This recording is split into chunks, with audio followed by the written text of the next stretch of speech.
আসসালামু আলাইকুম রহমতুল্লাহি বারাকাতু।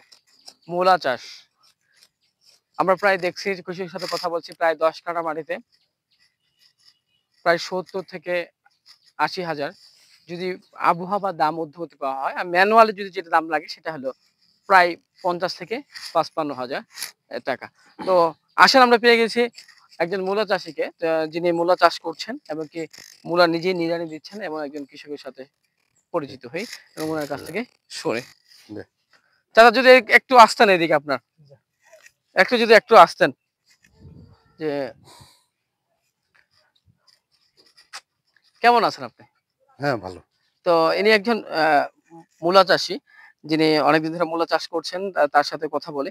আপনার মানে এটা কি শুধু মূলা হিসেবে বিক্রি করেন, নাকি সবজি, মানে আমরা যে বাজারে শাক হিসেবে বিক্রি করি? মানে এটা শাক হিসাবেও বিক্রি হবে, তারপর মূলাও বিক্রি হবে এটা।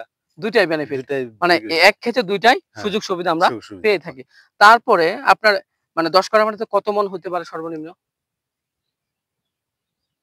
মন? হ্যাঁ, মন? ৬০-৭০ মন।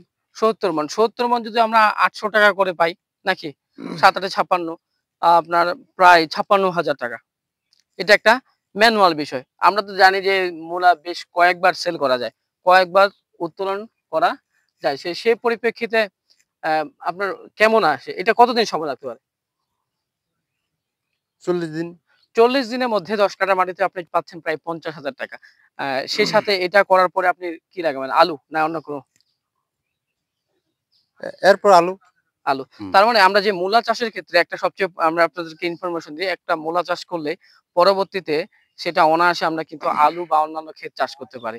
যেটার খরচ খুবই কম হয়। কারণ আমরা যখন মূলা চাষ করি সেখানে কিন্তু একটা খনার বচন আছে। ১৬ চাষে মূলা, তার অর্ধেক তুলা, তার অর্ধেক পান, তার অর্ধেক ধান, বিনা চাষে পান।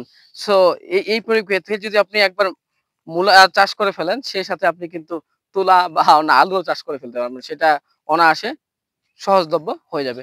তো উনার মূল্যবান সময় নিলাম। ধন্যবাদ। ভালো থাকবেন, সুস্থ ঠিক আছে। থাকবেন। আমাদের সাথে থাকবেন। প্রবীর লাগবের সাথে থাকবেন। সালামু আলাইকুম ওয়া রাহমাতুল্লাহি ওয়া বারাকাতুহু।